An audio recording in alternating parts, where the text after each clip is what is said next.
Bung Karno galau. Ia menghitung jika sampai terjadi peperangan, secara matematis tidak akan mungkin bisa mengalahkan sekutu. Persenjataan mereka jauh lebih lengkap, dan keahlian militernya lebih memadai.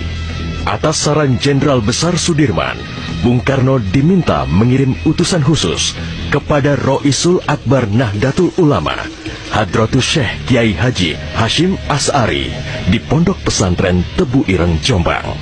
Tujuannya meminta fatwa Kiai Hashim tentang hukumnya berjihad membela negara yang notabene bukan negara Islam seperti Indonesia.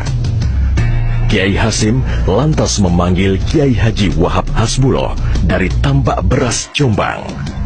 Kiai Wahab diminta mengumpulkan ketua-ketua NU se-Jawa dan Madura untuk membahas persoalan ini. Bukan hanya itu, Kiai Hashim juga meminta kiai-kiai utama NU melakukan sholat istikharah, salah satunya Kiai Abbas dari Buntet, Cirebon, Jawa Barat.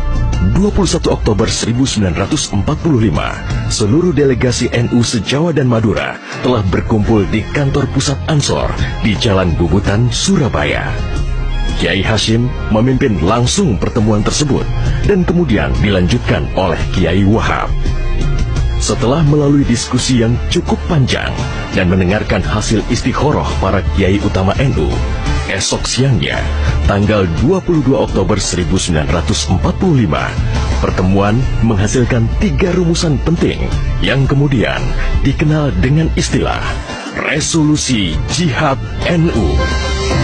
Pertama, setiap muslim, tua, muda, dan miskin sekalipun, wajib memerangi orang kafir yang merintangi kemerdekaan Indonesia. Kedua, pejuang yang mati dalam membela kemerdekaan Indonesia layak dianggap syuhada. Ketiga, warga yang memihak kepada Belanda dianggap memecah belah persatuan dan oleh karena itu harus dihukum mati. Dokumen resolusi jihad ditulis dalam huruf Arab Jawa atau pegon, ditandatangani Kiai Haji Hashim Asy'ari, disebarluaskan ke jaringan pesantren, tak terkecuali kepada komandan-komandan Laskar Hizbullah dan Sabilillah di seluruh penjuru Jawa dan Madura. Dokumen resolusi jihad juga dimuat di sejumlah media massa pergerakan masa itu. Hanya berselang 3 hari pasca resolusi jihad dicetuskan, 6.000 tentara sekutu mendarat di Pelabuhan Tanjung Perak, Surabaya dengan persenjataan lengkap. Mendengar kedatangan pasukan penjajah, ribuan santri dan kiai dari penjuru Jawa Timur bergerak menuju Surabaya. Situasi pun terus memanas dan cenderung tak terkendali. Resolusi Jihad NU telah memompa semangat perlawanan rakyat dan memicu terjadinya pertempuran hebat selama 3 hari di Surabaya, tanggal 27, 28, dan 29 Oktober 1945. Tentara Inggris kewalahan menghadapi perlawanan rakyat Jawa Timur. Mereka lantas mendatangkan Bung Karno ke Surabaya untuk diajak berunding melakukan gencatan senjata. Pagi hari tanggal 30 Oktober, gencatan senjata ditandatangani pemerintah Indonesia dan Inggris. Namun, sore harinya terjadi insiden di Jembatan Merah yang menewaskan orang nomor 1 tentara Inggris di Surabaya, Jenderal Malabi. Gencatan senjata pun langsung berakhir.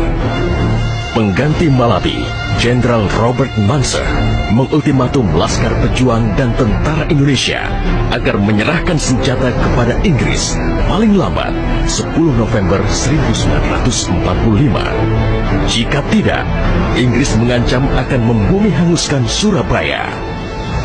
Mendengar ancaman itu, para komandan Laskar Hizbullah, Sabilillah, Mujahidin, TKR, dan para santri marah besar. Seorang pemuda bernama Sutomo atau yang dikenal dengan Bung Tomo sowan kepada Kiai Hashim. Ia meminta izin kepada Kiai Hashim untuk menyiarkan dan menyebarluaskan resolusi jihad melalui radio. Bismillahirrahmanirrahim. Merdeka! Saudara-saudara penduduk kota Surabaya, kita semuanya telah mengetahui bahwa hari ini tentara Inggris telah menyebarkan pamflet-pamflet yang memberikan suatu ancaman kepada kita semua.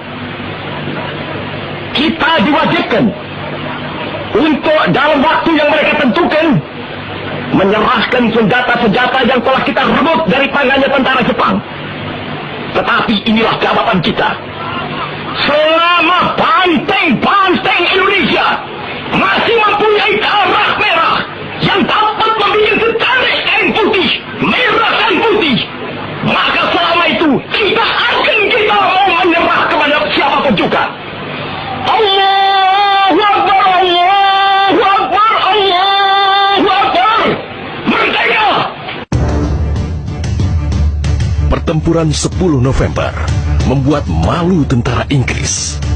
Target mereka menguasai Surabaya dalam waktu 3 hari tak terbukti. Bahkan di hari yang kedua, Inggris kehilangan Jenderal Robert Munser.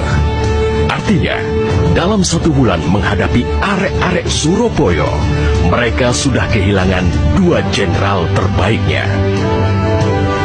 Perang Surabaya berlangsung selama 3 minggu. Takbir dan pekik merdeka menggema selama pertempuran berlangsung.